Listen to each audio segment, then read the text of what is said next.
Assalamualaikum and good day everyone. So today Group D will be presenting on dental implant, bridges and crown from an Islamic perspective. Today's topic will combine clinical dentistry with Islamic ethical principle and focus on how modern dental treatment align with Islamic teaching. So as an introduction, oral health play a very vital role in overall well-being. So when a patient experiences tooth loss or severe tooth damage, it will not only affect their appearance but also affect their quality of life. So patient will have a hard time to chew and also speech. So modern dentistry offers several solutions such as implant, bridges, and also crown to restore the normal oral function and also aesthetic. From an Islamic perspective, seeking treatment is encouraged as long as it aims to prevent harm, preserve health, and also follow ethical principle. Today's topic will be discussed on dental treatment through the lens of Islamic values and also ruling. Okay, let us move to the definition. Um, First, dental implant. So, dental implant is an artificial material placed into the jawbone or under the gum to support and hold a fixed or removable dental prosthesis. So, next one is the dental bridge. It is a fixed dental prosthesis used to replace missing teeth by attaching an artificial tooth to the neighboring natural teeth or dental implants. Next one is the dental crown. It is a prosthetic cap placed over a damaged tooth or placed over an implant to restore the shape, strength, and also function. Next is the Islamic perspective. It is based on the Quran and Sunnah and also emphasize the balance between spiritual, moral, and material aspect of life under the principle of Tawheed. Okay, let's dive deeper into the factors that lead to the issue rises in dental implant, bridges, and also crown. First, the level of necessity and the intention of the treatment. So, in Islam, medical treatment is allowed and encouraged based on the necessity and also the intention or simply niyat. Dental implant, bridges, and crown are permissible when they aim to restore chewing, speech, and also oral health, or it is permissible to prevent pain and also disease. However, there's an issue arises when the treatment is not truly needed and is done purely for cosmetic purposes or simply just to show off. So Islam emphasizes that action are judged by the intention. So treatment focus on health and function are allowed. However, unnecessary beautification is discouraged. The second one is the use of non-halal or doubtful material. Okay, in some dental product, it may contain materials that is derived from the non-halal sources such as the porcine-based component. So this will raise some concern regarding halal status and permissibility in Islamic law. For us, as a Muslim, we are required to avoid haram and shubhah substance unless there is a situation of necessity, or we call it darurat. Therefore, halal and safe alternative should always be prioritized whenever possible. The third one is the permanence of the treatment. So, dental implants are often a long-term or permanent treatment. However, in Islam, permanent changes to the body are not encouraged unless there is a clear medical need. Treatment are more acceptable when they are to replace missing teeth, restore normal function, or treat disease. However, the procedure that is done solely for beautification without medical justification may be discouraged. In general, removable options are viewed as less problematic rather than permanent one when there is no strong necessity.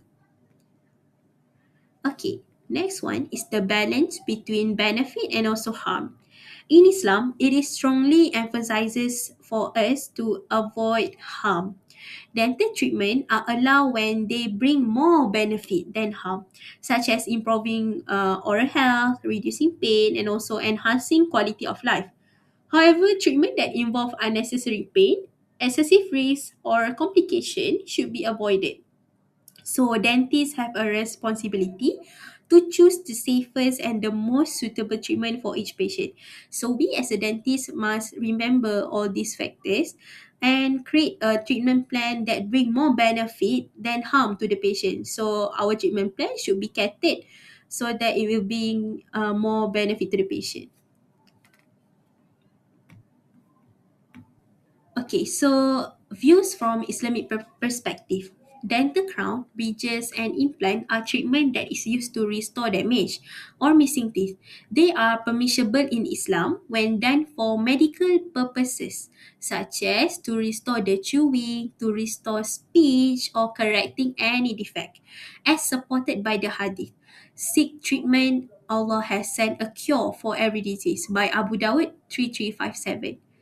If performed solely for cosmetic reason, they are not allowed because it alters Allah's beautiful creation from Bukhari 5931.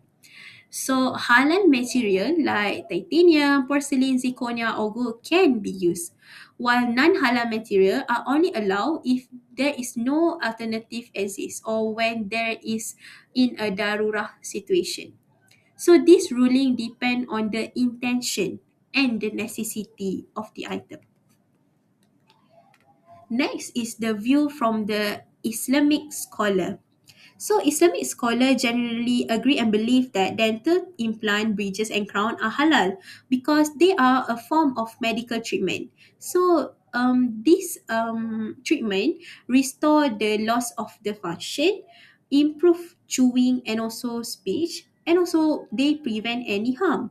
So scholars such as Ibn Baz and Ibn Utaymin, as well as Islamic Fiqh Council, supported this view.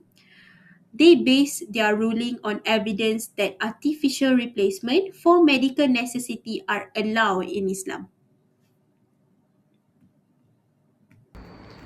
Now, let us move on to case study number 1, which is in regards to the dental orthopedic implants through an Islamic lens, ethics, materials, and also emerging technologies.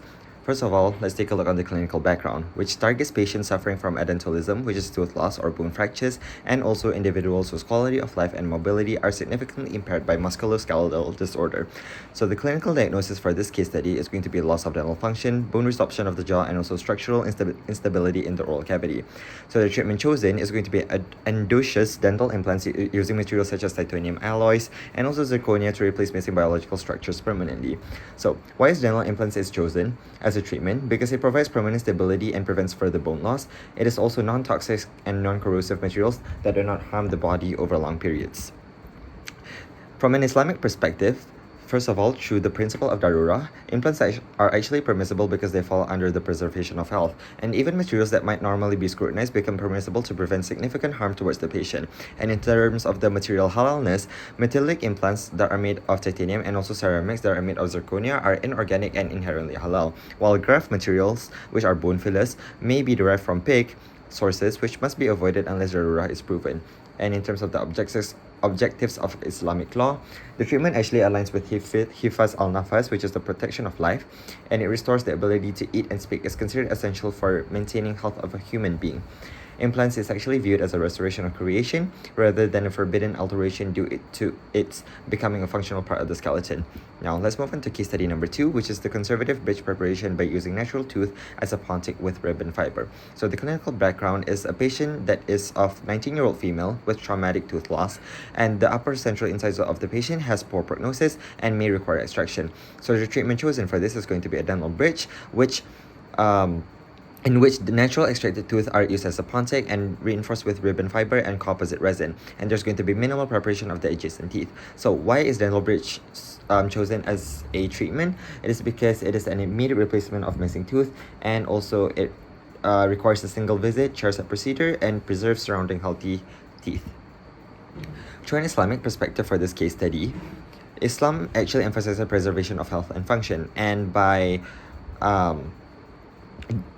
implementing a dental bridge for this patient, it replaces missing teeth, which helps proper chewing, speech, and also psychological well-being. And the treatment prevents further harm to oral health. And also, it also aligns with the concept of la darar wa la dirar, which means avoiding harm.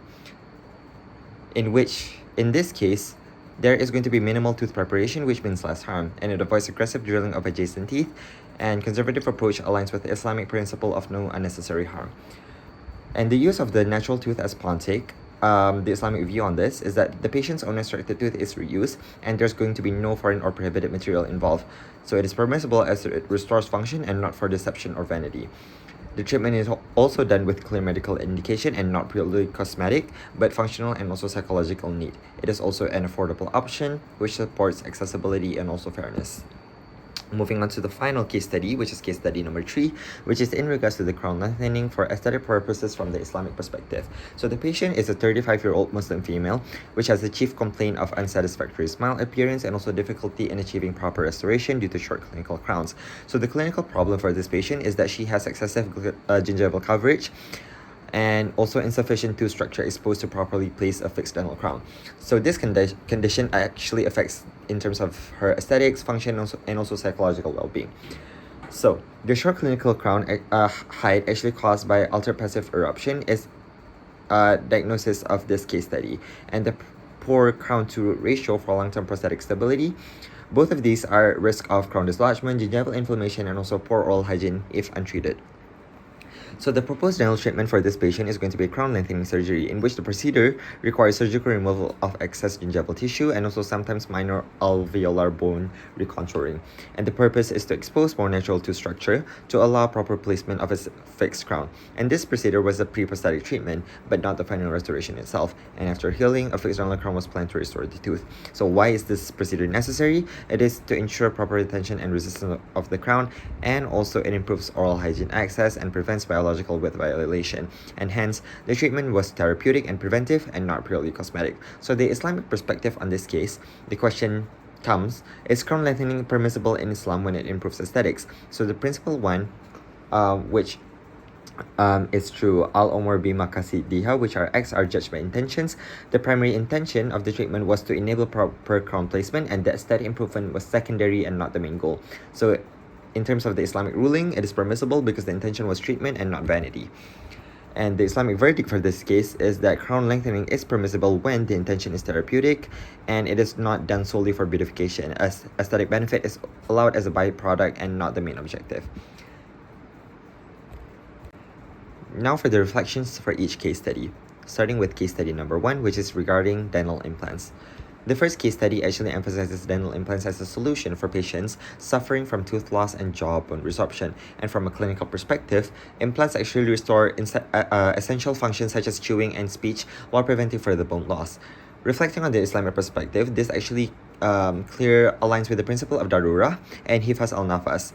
And the use of titanium and zirconia, which are inorganic and also halal materials, actually further supports the permissibility of the treatment. So this case reinforces the understanding that permanent bodily modifications are allowed in Islam when they are restorative and also medically necessary rather than cosmetic alterations.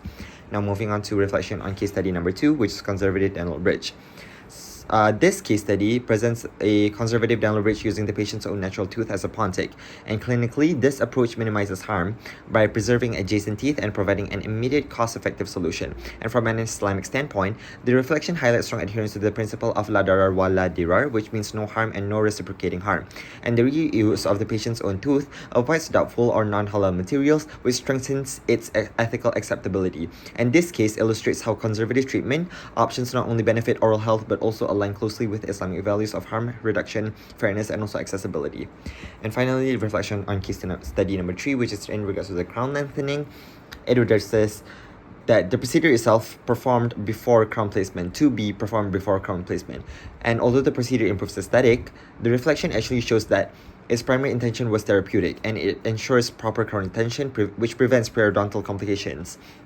And based on the Islamic principle al-umur bi maqasidiha, which means acts are judged by intentions, the procedure is permissible because aesthetics were a secondary outcome rather than it being the main objective. And this case reinforces that the idea that Islam allows aesthetic improvement when it is a byproduct of legitimate medical treatment and not driven by vanity. That will be all for our presentation.